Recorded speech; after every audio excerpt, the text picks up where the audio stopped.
All right, let's talk about two words you hear thrown around all the time: developed and developing.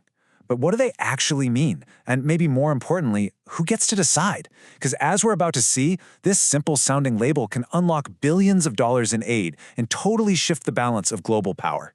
And this question right here is exactly why we're digging into this.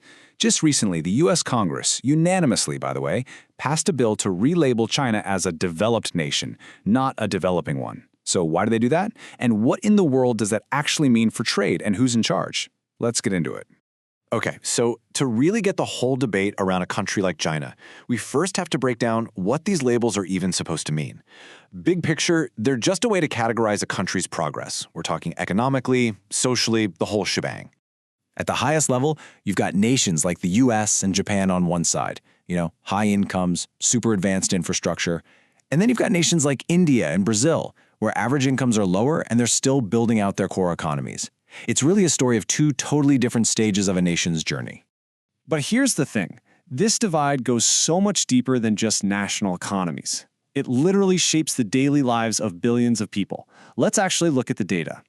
The most obvious difference is just plain wealth. In developed countries like the US, the average income per person can be more than $30,000. Now, compare that to a developing nation like Brazil, where it can be under $10,000.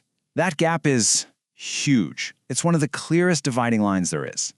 And this isn't just about the average person. The poverty rate tells a completely different story. In some developing countries, more than half the entire population lives in poverty. In most developed nations, that number's less than 10%. I mean, that's a fundamental difference in the basic standard of living.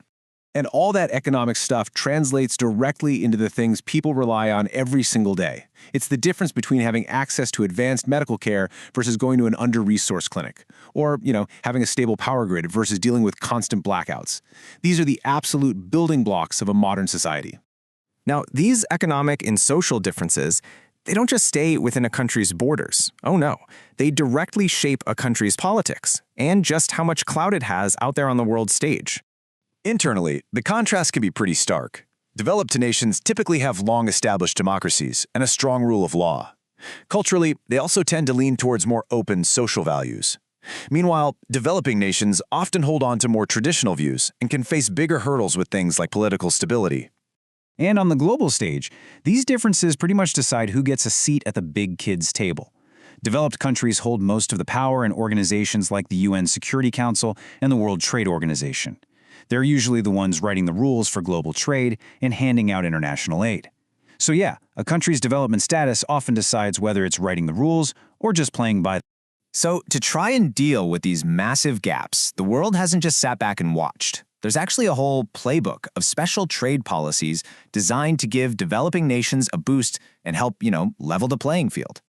And at the very heart of this playbook, you'll find 5 key tools. These are the main mechanisms used in international trade to help developing economies get on their feet. Let's walk through them. First up, we have most favored nation treatment. Just think of it as the no favorites rule. It means if you give one country a special deal, like low import taxes, you have to offer that exact same deal to every other member of the World Trade Organization. It just creates a baseline of fairness. Next, tariff reductions. This one's pretty simple. Developed nations lower the taxes on goods that are imported from developing countries. This makes those goods cheaper and way more competitive, which is a direct boost to that nation's industries. But it's not all about money. It's also about sharing knowledge. Technical assistance is when experts from developed nations help with things like engineering a new power grid, or improving farming techniques, or designing a better education system. It's about transferring the skills, not just the cash. Quotas are all about guaranteeing a spot at the market. A developed country might set aside a specific portion of their market just for goods from developing nations. This makes sure their products don't get completely squeezed out by the huge established economies. And finally, corrective measures. You can think of these as a shield.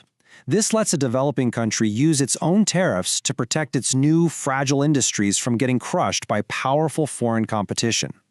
It gives them a safe space to grow strong before they have to compete with the big guys.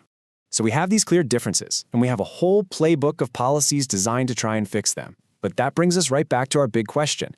In a world that's changing so incredibly fast, are these categories still the right way to look at things? Because that line, well, it's not permanent. I mean, just think about China again. It has the world's second largest economy, but it also has hundreds of millions of people living on really low incomes. The line is getting blurrier and blurrier, and nations we once thought of as developing are now some of the biggest players on the world stage. And that leaves us right here.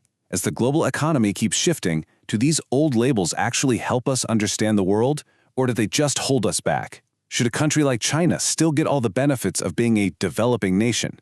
Answering that is going to define the future of global progress. Thanks for joining us for this explainer.